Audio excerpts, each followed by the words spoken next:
If you're a Christian who listens to podcasts like mine, you may be familiar with the discussion about egalitarianism versus complementarianism.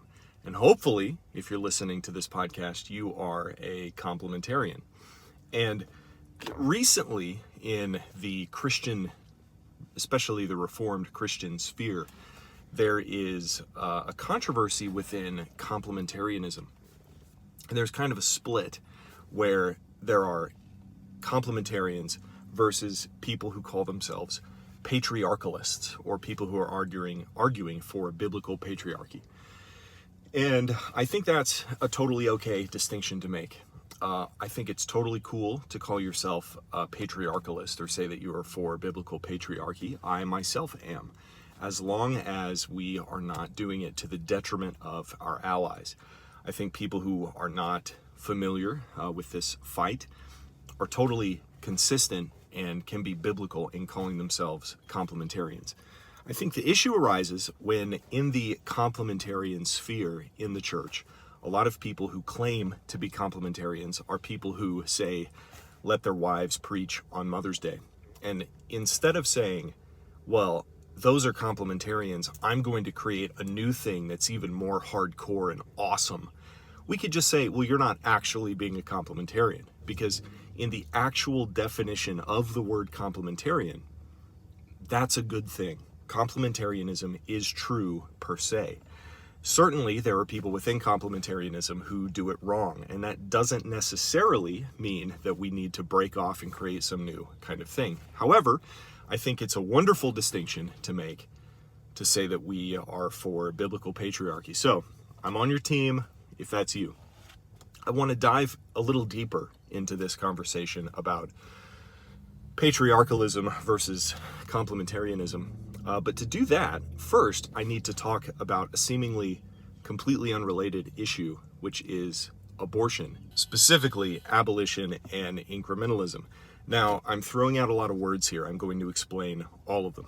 So, within Christianity, obviously, abortion is bad. There's no excuse whatsoever from a biblical perspective to perform or participate in an abortion, or even to allow an abortion, because murder is bad, and there's no justifiable reason for murder biblically whatsoever. So hopefully we're on the same page there.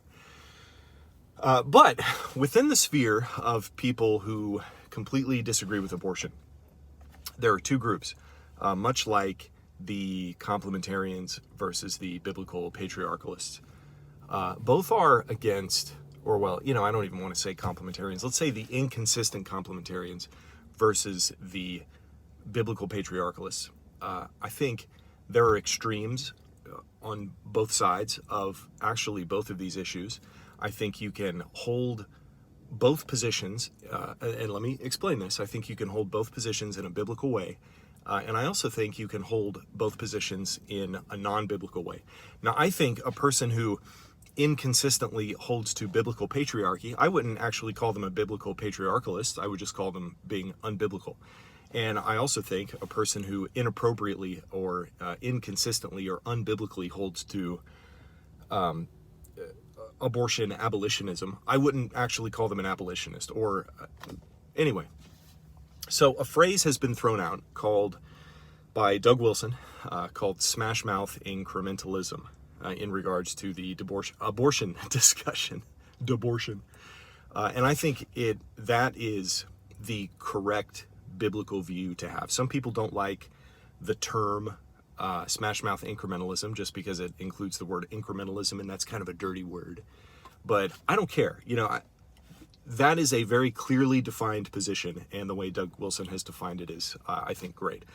But I've also heard it called abolition realism. So anyway, here's the view. If, hypothetically, if there are 10 people who are going to be murdered, and you have an opportunity to save 5 of them, should you do it? And the answer unequivocally is yes. Just in that situation, if that's as complex as it is, then the answer is absolutely yes. Are you in any way affirming the murder of the 5 people by saving 5? And the answer is no. And so a lot of like hardcore abolitionists, let's say, and again, I don't think they're actually abolitionists because they're not working towards abolishing anything. What they're doing is not actually effective. But there are hardcore abolitionists who will fight against people like Jeff Durbin, who also calls himself an abolitionist, against bills that don't outlaw all of abortion all at once.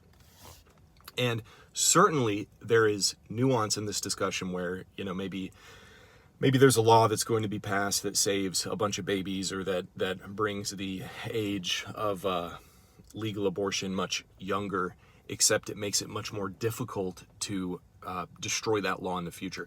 That's something we can discuss. I think that's like a reasonable disagreement to have.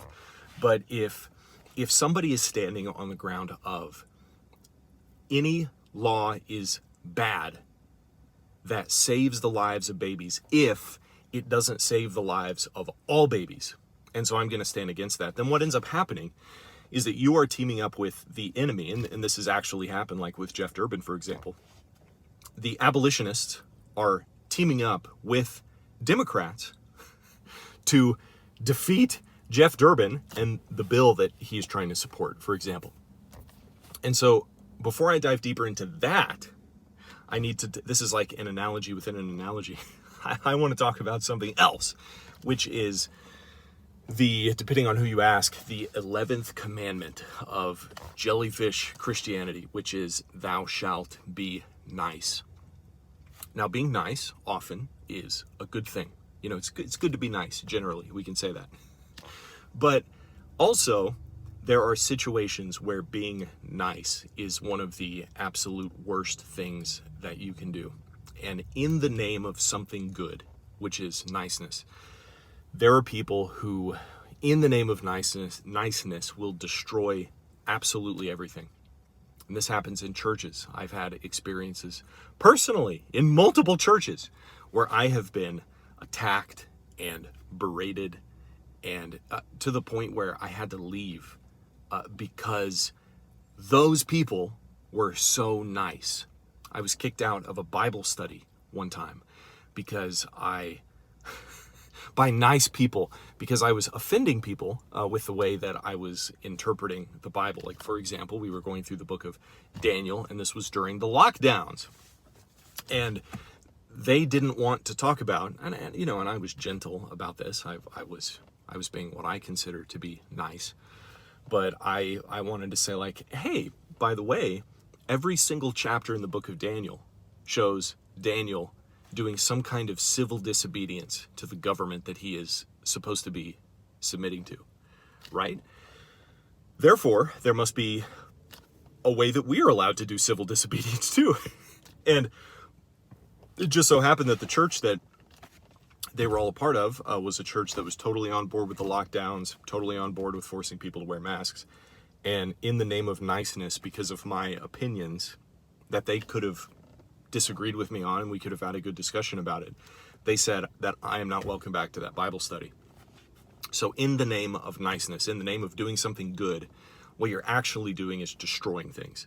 And I think that is what, I don't even want to call it a hardcore abolitionist position, because they're not actually abolishing anything, they're just being useless.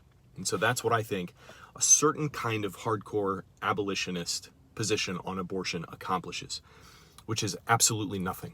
I think to be a true abolitionist, you have to be some kind of incrementalist. And the reason that is because we are not right now living in a perfect world.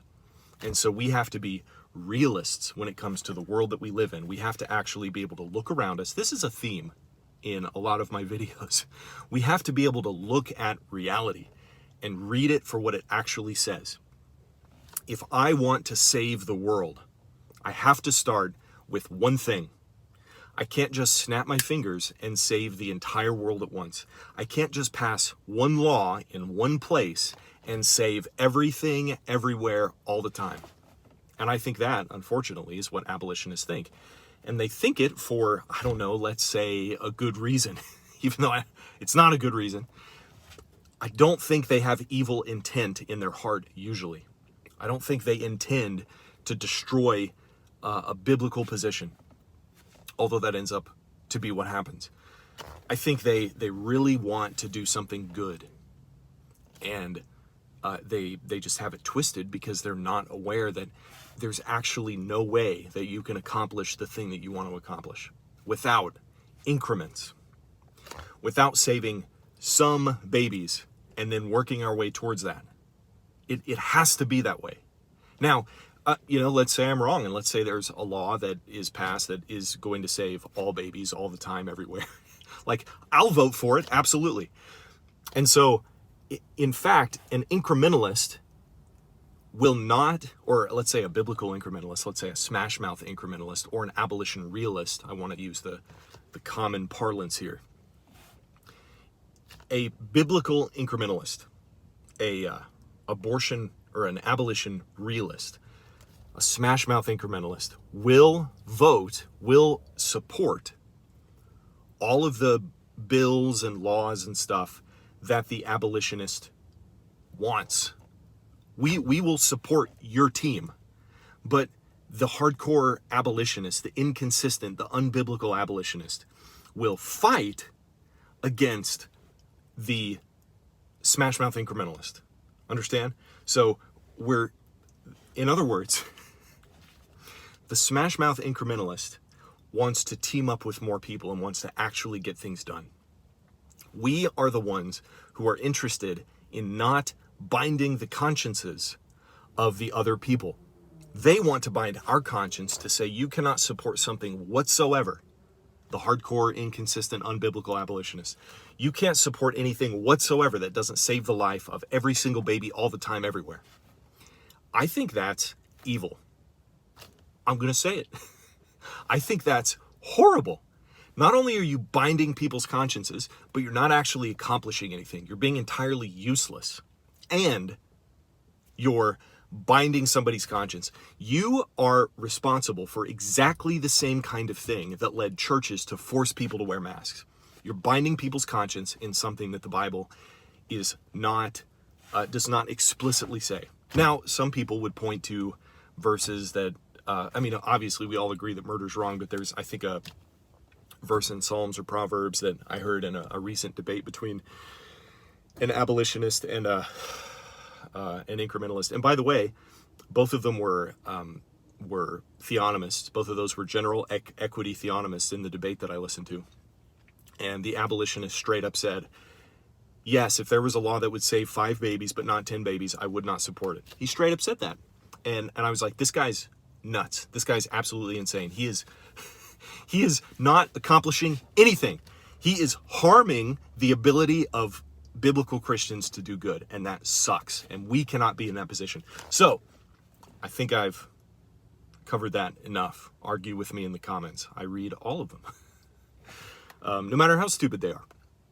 But hopefully they're intelligent. So what does any of that have to do with patriarchy? Biblical patriarchy. The patriarchy of the real Christendom. We recognize that, if we are a consistent complementarian, if we are a biblical patriarchalist, we recognize that in the ideal world, in the theonomic world where America submits to Christ completely, women would not be in too many roles of leadership over men, if any. Now, we know that the Bible tells us that specifically women are not allowed to exercise authority or teach over men in the context of a church. We are specifically told that. But we are also told more kind of implicitly through the Bible that there is a natural order to things in general. Like, men are supposed to be the heads of things, and women are supposed to be in the supporting role. Now, that does not mean that women are of lower value, because without women supporting the men would be useless, right? We are meant to fit together. We're meant to complement each other. And so men, I know I would be far less effective without the support of my wife. Women are meant to help men. Men are meant to lead women. These things are true. And we realize that in the perfect world,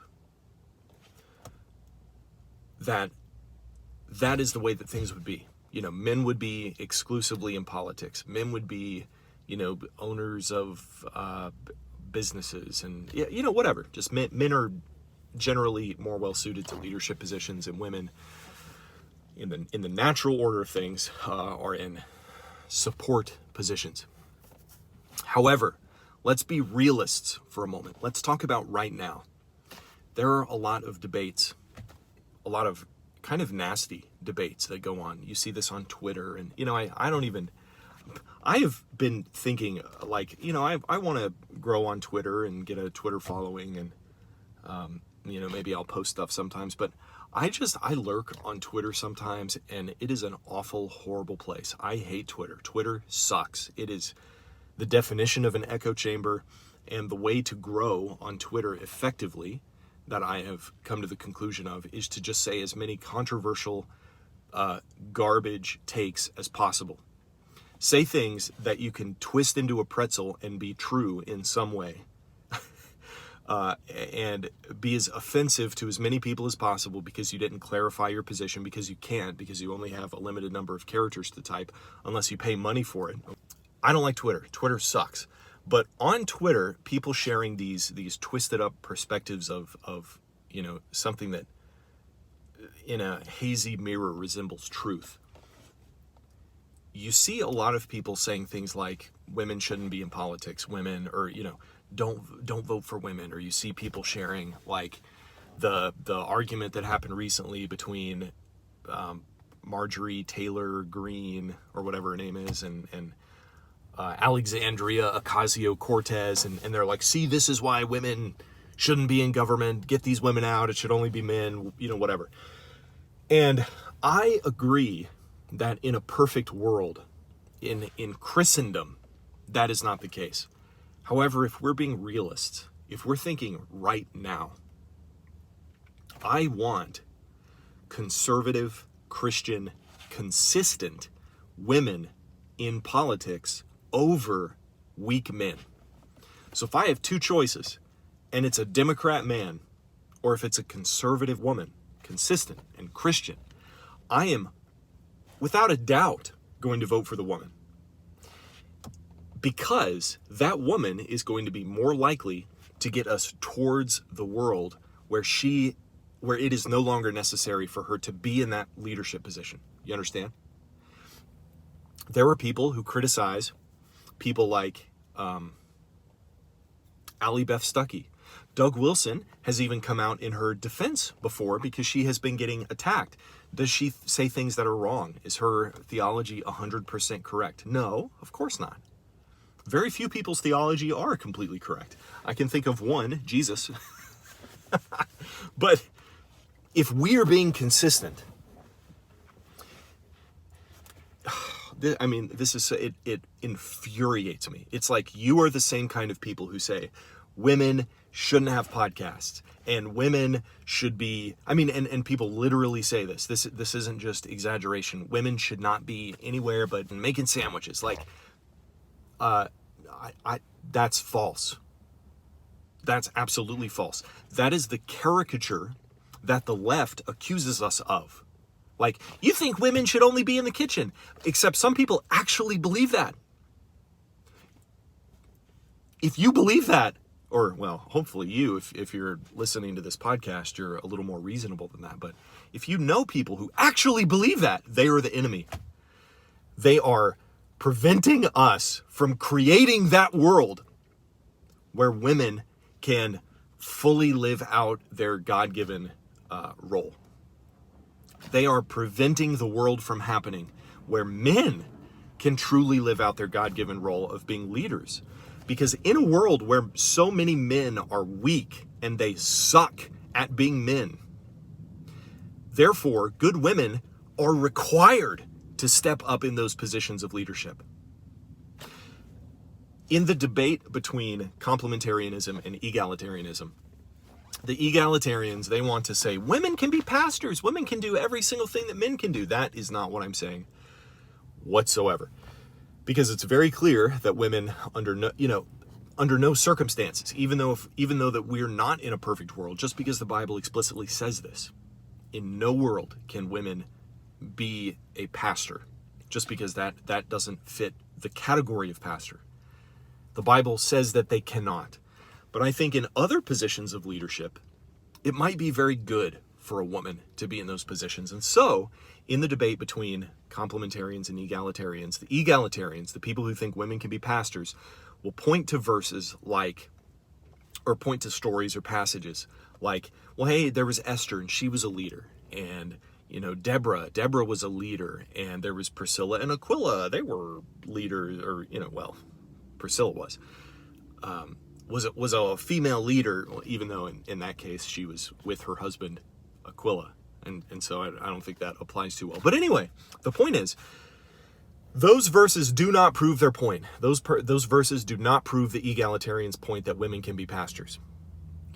But I, the true, consistent biblical patriarchalist, the person who truly cares about the biblical position of men and building a world where men can be in that position, and truly cares about the position of women and building a world where women can be in those positions, we can use those same verses to disprove the unbiblical patriarchalists who say, you can't vote for women. Under no circumstances. Women can't be in politics because that's not what the perfect world looks like. Does the perfect world look like posting argumentative comments on Twitter? No. Okay, stop. Does the perfect world look like you driving your car to a job where your employer hates you, or where you work for a non-Christian company? Okay, quit. Go broke, get poor, go live under a bridge. That's way more biblical, right? Because almost everybody right now in this imperfect world has to work for a non-Christian company, right? You could start your own business. That would be ideal. You could do it, but if not, if we're trying to live in the perfect world right now, would you advocate for every man who works for a non-Christian company to quit their job because that's not perfect? I sure hope not. But if you believe that women cannot be in any kind of position of leadership to work towards building a world that is better, that creates the world where men exclusively can be in those leadership positions, then, maybe you actually do believe that you should destroy your life now in order, just because we're pretending that we're living in a perfect world. I think that sucks. I think that is the exact same kind of attitude that forced Christians to wear masks during COVID. That said, you cannot worship with the body of Christ unless you put a mask on. Binding consciences. Putting limitations on people that God himself does not do. As a true biblical patriarchalist, we can use all those same verses that the egalitarians use, except we can use them properly. And we can say, it is good for a woman to drive a tent peg into an evil king's head during a war because of the failure of the men. Now, some people would say, well, and people have said this to me when I've tried to argue this point. Well, look, the fact that Deborah was a judge, for example, was a sign that that country was under judgment. And so therefore, Deborah, it's like, but what would you say that what Deborah was doing was evil? Was Deborah leading the army of Israel evil? Well, no, Deborah is very clearly depicted as a good guy in Judges. Deborah was a good guy. And you're right. Deborah only had to be in the position that she was in because the nation of Israel was under judgment, because the man that was supposed to lead did not lead. You're absolutely right. But does that mean what Deborah was doing was evil? Absolutely not. Under no circumstances. What Deborah was doing was good. And in fact, what Deborah was doing was necessary to create an Israel where men lead. The fact that a woman drove a tent peg into the evil king's head was a good thing, and it was necessary because the man failed. And so what I'm saying is, let's not oppress women in this way. Look, if you don't want women to be in politics, you go be in politics. Oh, you're not? Well, then shut up. If there, like, here's what we can say. If there are choices in politics, for example, between a conservative Christian man and a conservative Christian woman for this leadership position, for this position that requires a certain kind of combativeness and a kind of courage in the midst of battle type attitude, the man is going to be more well suited for that. But if there is a conservative Christian woman versus a Democrat, spineless, weak man who thinks abortion is okay, etc., we should vote for the woman. Obviously. Because she will help us create the world where we can have more conservative men in those positions of leadership. She can inspire those people. And that's a good thing. And we shouldn't limit them from doing that.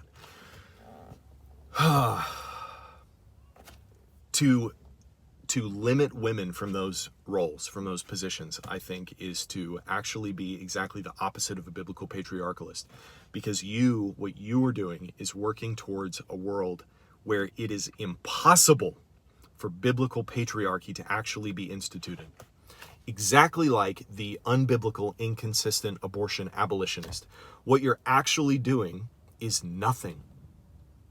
Those people are being useless when they are fighting against people who are actually trying to change the laws for the better. If you find yourself merely preventing other Christians, like actual Christians who you agree with on 99% of other things. Now, I don't mean like jellyfish Christians. I don't mean Big Eva people. I don't mean mega church folks, but I mean like actual, down to earth, Christians who, the husband leads the family and all that stuff. If you're fighting against those people, I think you're one of the bad guys. You should not be doing that. We should be allies so that we can actually create the world that both of us want. Except one of us actually knows how to look at reality and read the book that we're in. And the other of us reads the book and they say, oh man, this is not the way things should be. And the only way for me to act is if none of this is true and we live in an absolutely perfect world. But that is simply ignorance. It is not recognizing that we live in reality and that we live in an imperfect world where we have to do things that we shouldn't in a perfect world. For example, if it's like what Deborah did was good, to say that women under no circumstances can be in any position of leadership whatsoever, I think is counterproductive and it's unbiblical. Imagine this. Remember when John Piper said that if somebody broke into his house, he would not defend himself or his family. John Piper said this. I can't believe it. He said he would not defend himself or his family because he thinks, this is incorrect, but he thought that killing under any circumstance is wrong, and he would want to share the gospel with the murderer. And hopefully he was converted. He would want to give that guy a chance. And I think that's weak. I think that's not only weak, but I think it's evil, because the Bible itself says if a man doesn't protect his family, he's worse than an unbeliever. And so I think John Piper in that hypothetical situation was being worse than an unbeliever. If we believe that women cannot be in any kind of position of leadership, or, I've even heard people go to the point of saying, like, not only should women not have podcasts, and not only can women not share their perspective online, which I wonder what they would say about, like, Doug Wilson's daughters who have a podcast. Well, but that podcast is just for women.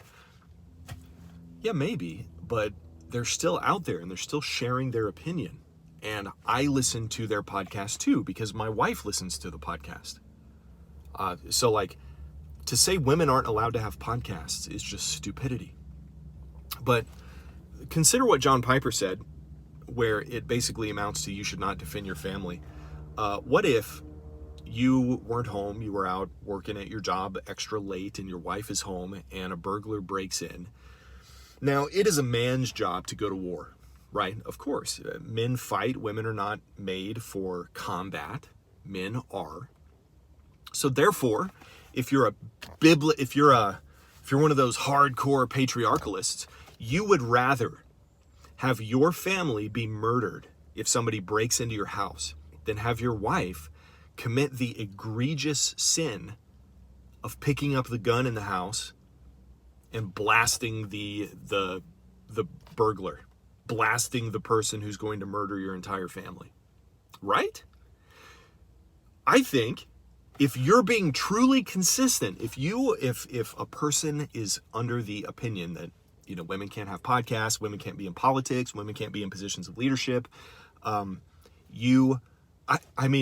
being consistent, if women can only ever do the role of a woman as if we were living in a perfect world, you're essentially saying what John Piper said, where it's wrong, it is sinful for your wife to protect your family if somebody breaks into your house, because that is a man's role. Men are made for combat, women are not made for combat. And so I think I didn't say this, what I meant to say was, some people have even said women shouldn't even be on Twitter because social media is like a battlefield and women are not made for combat. And so therefore women shouldn't be on social media. I think that's absolutely ridiculous. And if you are consistent with that perspective, then that leads you to say, yeah, if somebody, hey wife, somebody broke into the home, okay, hopefully he doesn't kill you. I know the gun's right beside you, but don't touch it because I don't want you to be sinning. Don't save don't save the babies. Don't shoot him. Oh, I know he's got a gun up to the baby's head, but don't save the babies. I don't want you to be sinning, because women are not made to fight. Women are not made to drive tent pegs into evil kings' heads, and therefore don't do it. Women are not made if men are absent or unable. Women shouldn't step up and take that role. I think that's atrocious. I think that's ridiculous and destructive. That is the same kind of attitude where if you mix up your priorities about niceness, how you destroy everything. If you were consistent, and thank God that people like this are not consistent, but we want to be consistent. You and me need to be consistent. God calls us to consistency in our beliefs and our actions. And so therefore, in my view, it's entirely biblical. If somebody breaks into my house and I'm off at work or something, or if I'm in the backyard or whatever, I want her to pick up the gun and blast the person breaking into my home to kill us, And that would be a good thing to do. And thank God that biblical women are actually willing to step up in a world like the one that we live in right now, an imperfect world, to work towards creating a world where theonomy can thrive and where biblical patriarchy can actually exist in the social and political spheres. Thank God, because I'm a postmillennialist and I think that's going to happen one day. But the people who are working towards making that happen are the people with my view. The people who are abolitionist realists in regards to biblical patriarchy. We are realists when it comes to reading reality and reading the story that we're in. And the other people are enemies. They're acting like enemies. They are preventing us from building the world that we need to build. And hopefully, it's going to happen regardless anyway, if they're working against it or not, because postmillennialism is true. And so I guess we'll see what happens. But we'll get there a lot faster if we are more consistent with the biblical position. So it's definitely good to be a complementarian. A consistent complementarian. It's good to be a biblical patriarchalist, whatever you want to call it. That's a good thing. Don't be an egalitarian, but at the same time, be a realist. Know what the ideal world looks like. The biblical, we want to return to the Garden of Eden. That's what we want. That's the world that we want. But to get there, you have to know that we have to be willing to do things that would not happen in the Garden of Eden to get that back. For the gospel to spread across the world, we have to realize that we live in a world that is not yet reached with the gospel. That's the only way for that to happen.